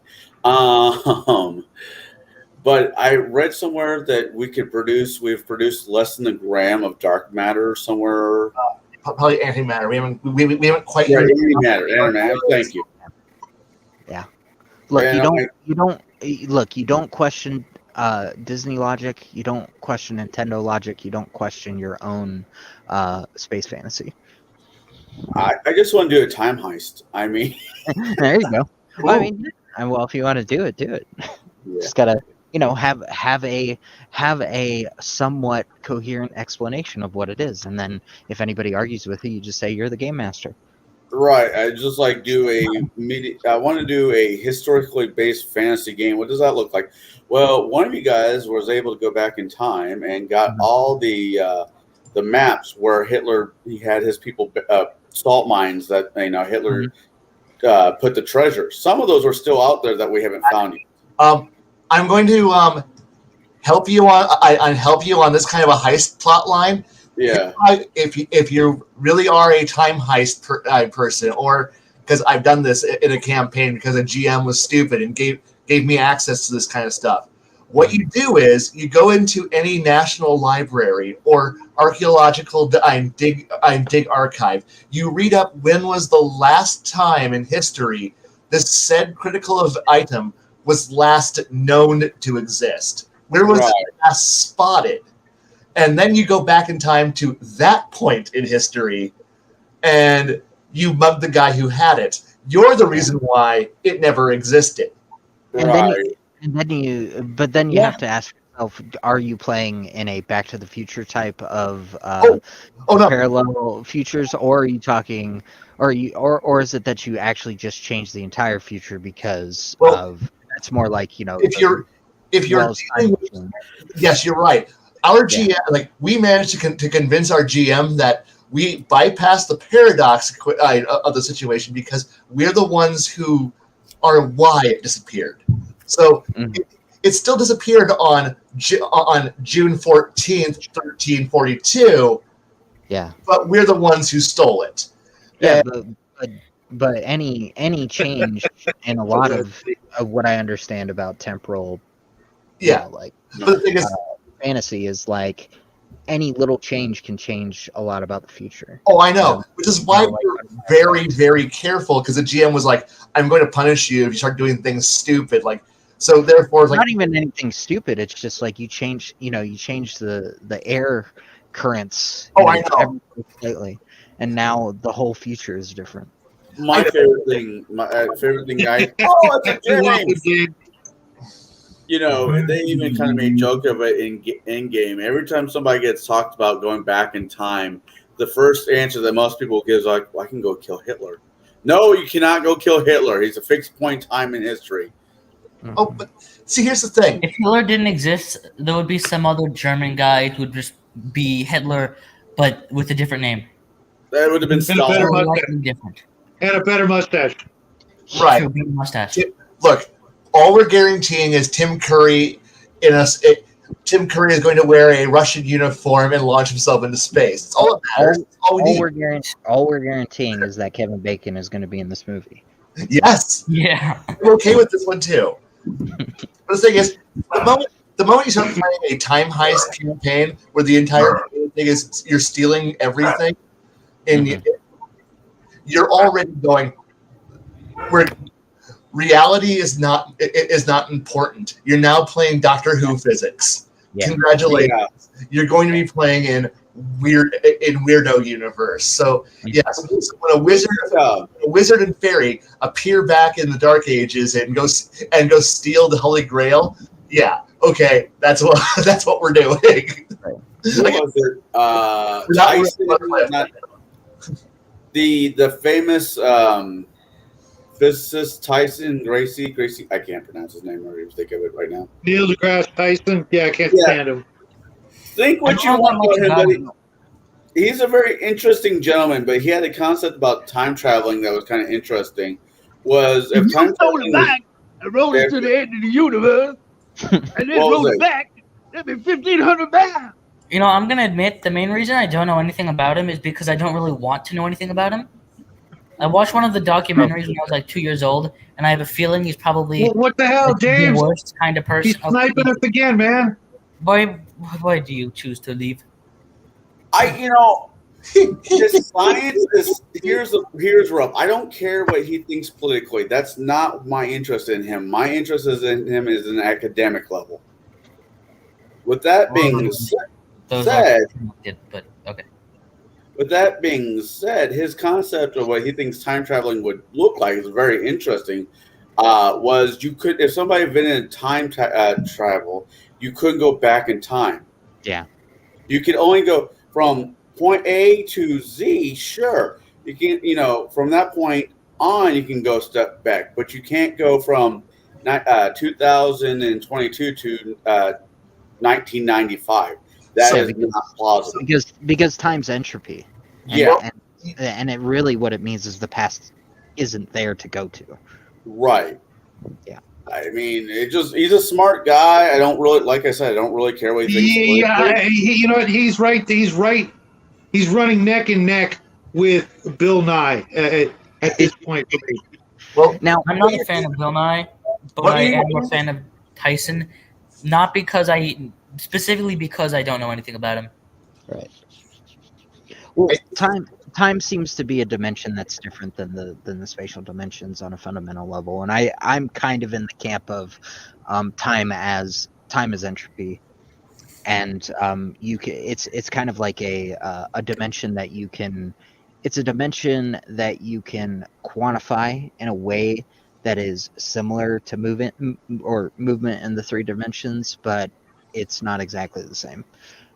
Actually, that reminds me of the only time I ever use anything remotely similar to time travel is in the aspect of like dimensions, the third, like three-dimensional space, fourth dimensional stuff. Because unless your story is about time travel, I don't really see a need.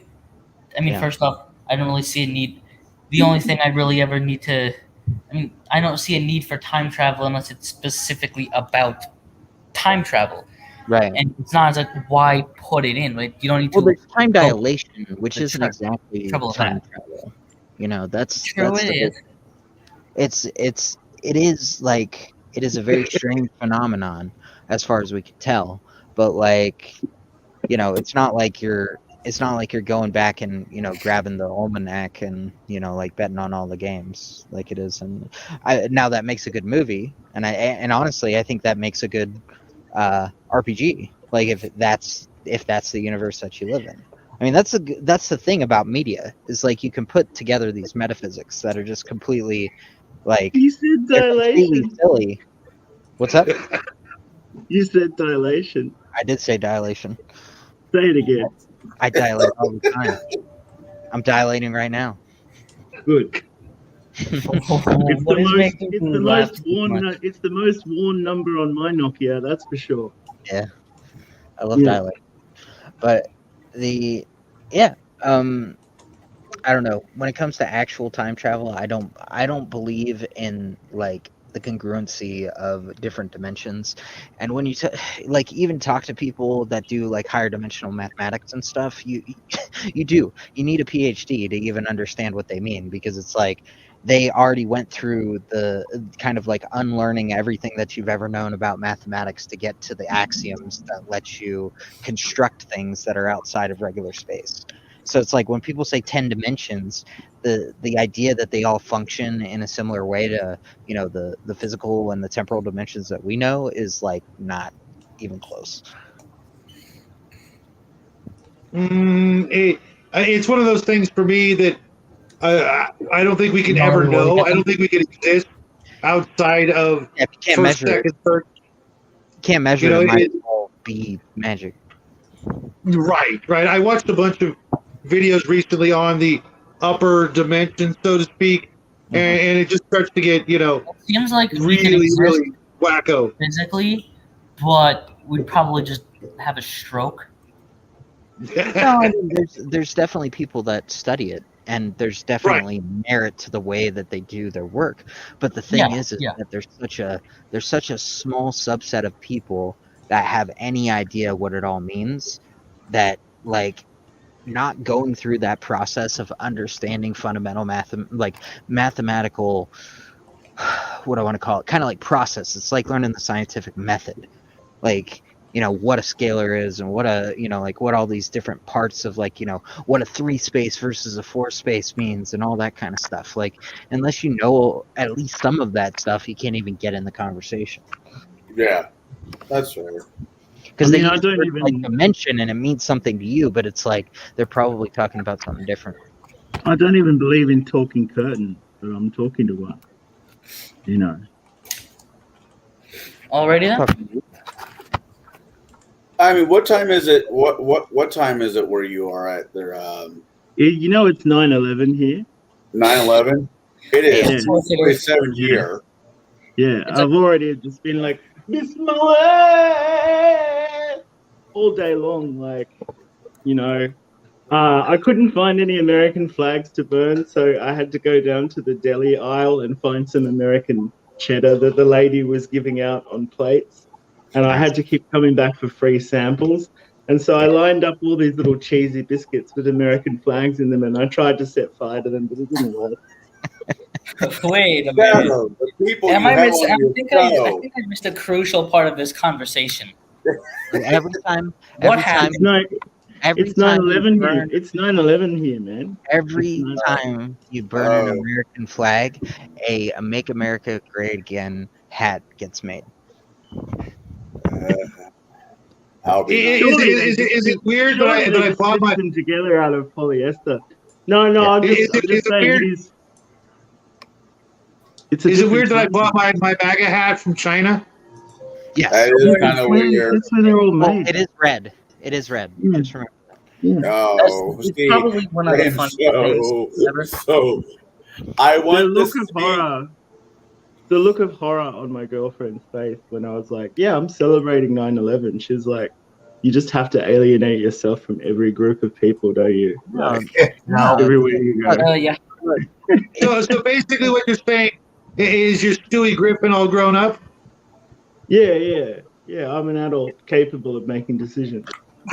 That's good. Yeah. I was gonna come in and do a whole monologue about like you know, different forms of like propulsion in Stephen Hawking's voice, but like the moment It's probably difficult. It's not really as difficult as it sounds. Yeah. Isn't Stephen Hawking's voice like silenced now? Isn't he dead? Oh. Yes. Oh no! You just actually put a new Tesla battery in him. He'll be fine. To be fair, Stephen Hawking's voice has been silent for the last 40 years. The only thing that I put in Tesla batteries is dead girl babies from China. Okay. Speaking of Tesla, they're wanting to open up a. Did you kiss your mother with that mouth? I do. My mother's a Marine, so she appreciates it. Your mother is a roof Korean. Yes. Cool. Yes, I'm as Korean as kimchi and eating what do you call it, cow tongue off of a very small grill. You're as Korean as plastic surgery and I'm as Korean as must construct additional pylons. Yes. Sorry. It's funny you bring up kimchi. I actually that right now. Actually, I'm actually on my. I'm going through the process of making traditional kimchi for a client of mine. Nice. And that's it sucks.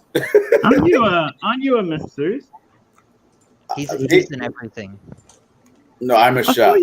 I thought you were a masseuse for some reason. I was like, what do you with just these put that hands? on? Probably. You put that on the client's back. Dude, his massage is so Swedish.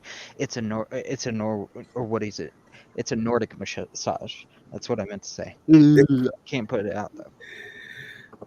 Wow, man, this show took a really weird turn. Well, we're talking about space travel. It's all going to be on me, man. It's all going to be on me. Thank you, guys. I really appreciate it. We're out of the space-time continuum right now. Yep. No, it's actually been a lot of fun, guys. Well, now it's time to kick you all out. See you later. No, we got 10 minutes. We got 10 minutes. Oh, we got 10 minutes. Oh, wow. We're also. Look, somebody like broke the absurd, like in case of end of show break glass absurdity bell. So I just kind of had to get in there. What does this look like, Max Chillstream? Yes. I'll take that as a compliment. That was never the intention, but I will take that as a compliment. Look, I kind of mean it as a compliment. I'm just in the AM and the FM with Max Headroom right now, so it's just fine. Yes. That's Connor's favorite show of all time. You got too many of them rings around Saturn, so we're gonna pawn them. We're gonna sell them to Pluto. Yes, I don't just control the vertical and the horizontal. I control the amplitude and the frequency.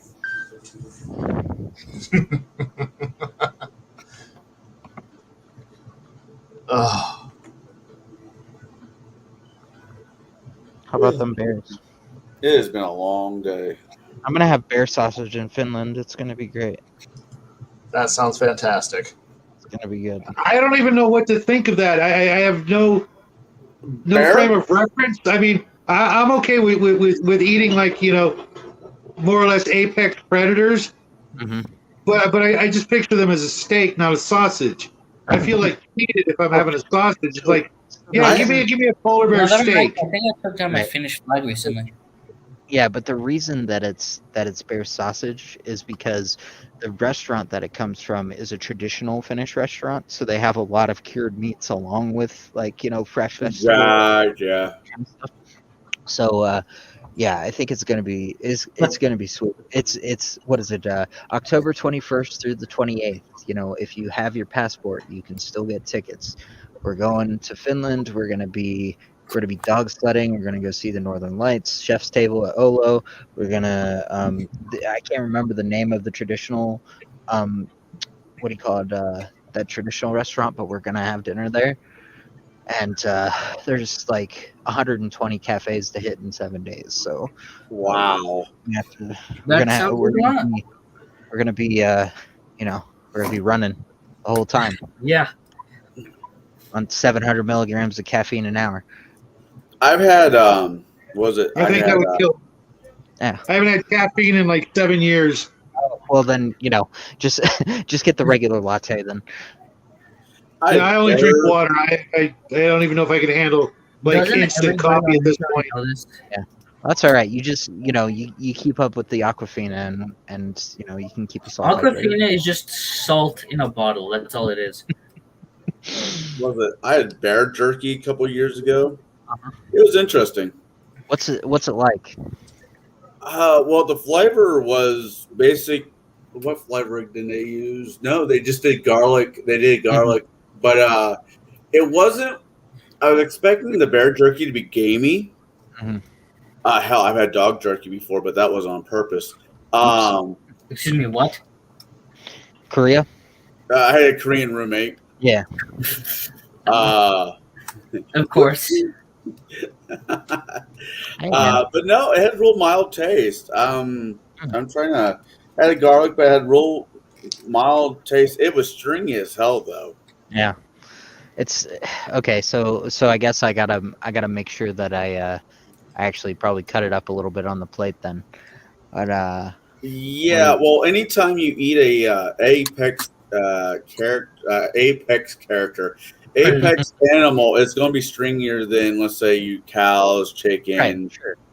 So yeah, I think that's one of the reasons that I'd rather have it in like like a cured and like smoked kind of sausage. Just because they break it, they're going to break it up, spices, all that kind of stuff, and it's probably going to be. I'm hoping for a new experience, honestly.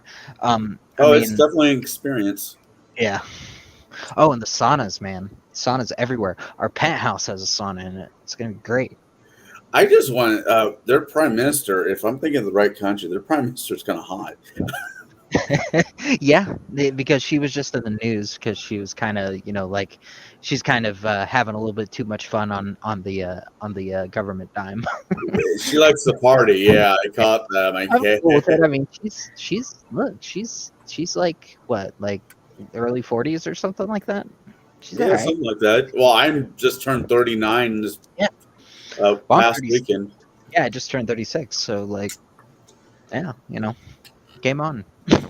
Now, the fact that you said if I'm thinking of the right country, and then said that the prime minister is kind of hot.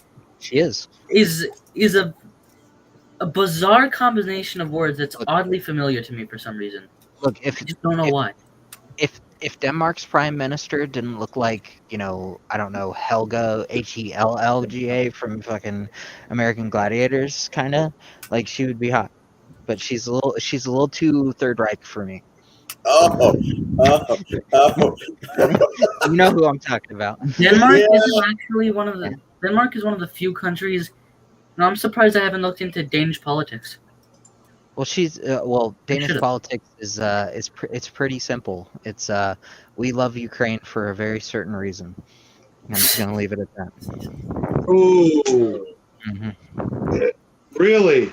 Yeah, that's at least my opinion. Some of the people that I played EVE Online with from Denmark, some very interesting opinions about life, liberty, and the pursuit of happiness. We need to get Victor back on the show. Yeah, except for the victims of that pursuit of happiness, if I catch your drift. No, it wasn't really much that way. It was really just kind of like the what do you call it? I mean, you're kind of in the middle of all that. It's like I did a lot of historical like research recently on Finland, and it was like a lot of people were like, "Oh, they were Nazis." It's like absolutely not. Oh, I thought you were talking about. Wasn't really part of the Axis. I mean, in a way, you could. I thought you were talking about the trafficking. I'm sorry. Oh no! I'm talking more about like the older history, but like the goose stepping. Yeah, but the thing is like in Finland, it was like they were fighting Russia openly. So it was like, okay, so they could either have a two-front war or a one-front war. So they shook some hands and had a one-front war. So, and because it's just like, yeah, they're some of the most like libertarian and like I would say, in terms of who I've seen, and there are some like Finnish like YouTubers and that kind of stuff. They they talk to people and they talk about the country and stuff. It's like it's a lot like America because they've had to be very like self-sufficient and have gone, like what do you call it? They have been treated pretty harshly by both sides, both sides of their country, like on both sides, and it's a rugged and very self-reliant kind of culture over there. Like you invite somebody from Finland to like a house party, they're going to bring their own bottle of booze. That's how it goes. Well, honestly, even here in the States, if you're going to get invited to somebody's house for a house party, you bring your own damn booze because I don't trust the guy next to me. Jeez. It's going to try and I actually was out. I was bar hopping last night, and I'm drinking Budweiser, which I haven't drank Budweiser for years. I'm like on my 8th or 9th beer, and I'm like, oh god, I think somebody slipped me a Mickey. Oh boy, because Budweiser. I jokingly say, there's real beer, then there's the piss water that we call Budweiser. Mm-hmm. But I just I mean, you know, like, what is it? Most of the countries in the world can't be wrong. I mean, you know, it's everywhere. Yeah. But it's just like 95 out of 100 climate scientists can't be wrong. Am I right? Right. Right. I mean, to quote the Blues Brothers, I hate Illinois Nazis. Yeah. They're the reason why I can no longer Illinois Nazis and regular Nazis. I thought it was Illinois. No, it's just it's that what do you call it? It's that holdover mafia stuff, man. It's like you make prohibition, you make a problem for a very long time. Well, gentlemen, I have to say goodnight. If you guys want to hang out in the stream, you are more than welcome. I'm going to try and do a part 2 next week, but it might not be next week, depending on my time left on my account. But you guys know where to find me and Connell and Kai. Kevin, do you have a channel yet? I do have a YouTube channel. It's just under my name, Kevin DeJordy. Okay, hold on. Let me write that down because you can. Yep. And how do you spell your last name? It's DEJORDY. Okay, just wanted to make sure it was a D, not a T. All right, well, you can expect at least 2 subs from my son and myself by the end of the night. And one of these days, we're going to have you on, as well as Kai on, for something other than just one of these chats to get to know you guys a little bit better. Because it was really fun talking to both of you. I hope you guys had fun tonight. Absolutely. Yeah, I definitely want to talk about what is it, Dig RPG, and what I'm doing with Titans of War, and I need to. Actually you know what? Normally I'm kind of old school on everything, but when I get to know the writer and the creator, it gives me a little bit higher, appreciation for such a thing. Because normally I'm just like, new game, I'm not interested. But if I can ask you questions and things like that, then I definitely consider. I'll give you more than the benefit of the doubt. Yeah, I definitely consider it OSR. Like, it's definitely. I never had played Traveler before, but from what I understand, it's actually like the mechanics and stuff. Some of them are very similar, but they're very similar to a lot of, like, I would say, more OSR games. It's got a little bit of systems that are from a little bit newer. Well, like all things, gaming history is incredibly interesting, and the more you know about the original games, you can see where everybody else was influenced, and then the more influence you see, the less creativity you might notice. That's the way I look at things. So I for the most part collect old games that I know I'm never going to get to play, but at least they're worth a chunk of change in the long run. And again, it's history. You read old history books compared to new history books, and you're going to get the truth. And I'm fortunate. I live in a house where we have things, from like Chainmail and Mutants and Masterminds all the way up to. I mean, mostly I've just been keeping up with D&D, but like there are some other systems where you get your hands on some PDFs or whatever. Take a look, throw them a little bit of bones, and there's some good stuff out there, but there's a lot of junk. But you guys got to go. I'll see you later.